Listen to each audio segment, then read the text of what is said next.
అందరికీ నమస్కారం. మనం చేసే ప్రతి పని భగవదర్పితంగా చేయాలి అని మన పురాణాలు పెద్దలు అందరూ చెప్తున్నారు కదా. ఇది నేను ఆ ప్రసంగాలన్నీ విన్నప్పటి నుంచి నేను ఈ విధంగా అలవాటు చేసుకున్నాను. ఏది పోసినా కూడా ఇది శివునికి అభిషేకం చేస్తున్నాను నేను అన్నట్టుగా భావించి ఓం నమ శివాయ, ఓం నమ శివాయ, ఓం నమ శివాయ, ఓం నమ శివాయ, ఓం నమ శివాయ, ఓం నమ శివాయ, ఓం నమ శివాయ. ఇప్పుడు నేను కళ్ళు మూసుకుని కాశీ విశ్వనాథుని అభిషేకం జరుగుతూ ఉంటుంది కదా.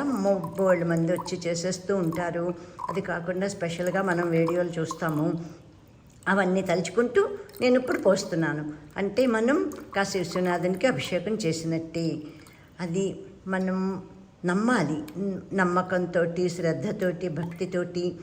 తర్వాత మన హృదయంలోనే ఉన్నాడు కదా పరమాత్మ. అలా కూడా నేను భావించుకుంటూనే ఉంటాను. ఇలాగే నేను తెలుసుకున్నవన్నీ పాటించుకుంటూ ఇట్లాగా నేను కాలం గడుపుతానన్నమాట. అందుకని నేను అందరికీ చెప్పగలుగుతున్నాను. నేను పాటించేవి మాత్రమే నేను చెప్తున్నాను.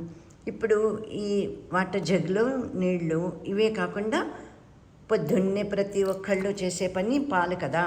గిన్నెలోనూ పాలు పోస్తున్నప్పుడు కూడా అంతే, శివునికి అభిషేకం చేస్తున్నామని నేను భావిస్తాను. అలాగే భావించుకుంటూ ఉంటే యద్భావం తద్భవతి. మనము ఏదైతే భావించుకుంటామో మనసులోనూ అదే కదా అవుతుంది.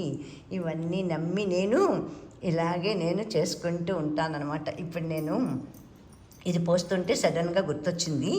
ఇదివరకు కూడా నేను చేశాను, ఎప్పుడో ఏమో వీడియోలు ఇలాగే పాలు అమెరికాలో ఉండగా మా అబ్బాయి ఇంట్లో ఉండగా చేసి కూడా పెట్టాను. 2 సార్లు కూడా పెట్టినట్టున్నాను. చాలా ఇయర్స్ నుంచి కూడా నడుస్తుంది కదా నాది నా ఛానలు. ఈ ఏడాది జూన్ 21 అనుకుంటా, 21కి 5 ఏళ్ళు పూర్తయిపోయింది నేను ప్రారంభించి. నా కోసం నేను పెట్టుకున్న ఛానల్ని మీరందరూ చూస్తున్నారు, కామెంట్స్ పెడుతున్నారు, పాత పాటలు పాడమంటున్నారు. అప్పుడు అంతా బాగా చేశాను. ఇప్పుడు ఇంచుమించు 1 ఇయర్ నుంచి నేను మా వారి కోసమని రిటైర్మెంట్ హోమ్లో ఉండటం ఇదంతా నడుస్తుంది కాబట్టి పెద్ద శ్రద్ధగా ఏమీ చేయటలేదు. ఇదివరకైతే చాలా చేసేదాన్ని. ఎక్కడెక్కడో వెతుక్కుని పాటలు, పాతవి 70 ఇయర్స్ 80 ఇయర్స్ పాత పాటలన్నీ పాడుకుంటూ అట్లాగా చాలా శ్రద్ధగా వాటి పూర్వాపరాలన్నీ తెలుపుకుంటూ అట్లా వీడియోలు చేసుకుంటూ ఉండేదాన్ని. ఇప్పుడు చాలా వరకు తగ్గింది. పరిస్థితులకు అనుగుణంగా మనం చర్యలు కూడా మారిపోతాయి కదా. ఇప్పుడు ఇది నాకు చూపించాలనిపించింది. ఈరోజు జూన్ 13. ఈరోజు ఆరుద్ర నక్షత్రం, సోమవారం. అందుకని ఏమో మరి తలుచుకుంటూ ఉంటాం కదా, స్పెషల్గా తెలిసిందంతాను.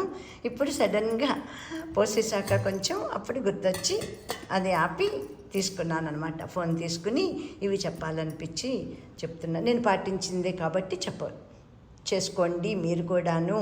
ఇష్టమైన వారు, ఆసక్తి కలవారు ఎంతసేపు భగవన్నామ స్మరణే. మనం ఈ కలియుగంలో ఈ సంసారం అనే నావ దాటటానికి భగవన్నామస్మరణ ఒక్కటే కదా. అందుకని ఇలాగా మనకి సులువుగా అయిపోయే పద్ధతి.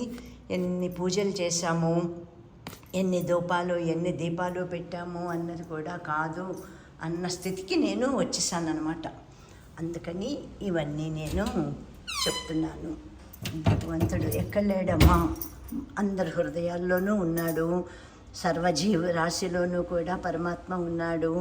అది తెలుసుకోలేకే మాయలో పడిపోయి మనం అందరమును బతికేస్తున్నాము. అది తెలుసుకుంటే కనుక, మాయ విడిపోతే కనుక సర్వత్రా పరమాత్మ ఉన్నాడు అని గ్రహించగలుగుతాము. ఇది ఇవాళ ఆరుద్ర నక్షత్రయుక్త నిజ జ్యేష్ఠ మాసం సోమవారం. ఇది ఆఖరి సోమవారం అవుతుంది. ఇంకా తర్వాత ఇవాళ చతుర్దశి అనుకుంటా. ఇంకా తర్వాత వెళ్ళాను ఆషాఢ మాసం ప్రారంభం అవుతుంది. ఓకేనమ్మా. Thank you so much for watching my videos. and encouraging me. Thank you very much to you all, my dear all viewers. Thank you.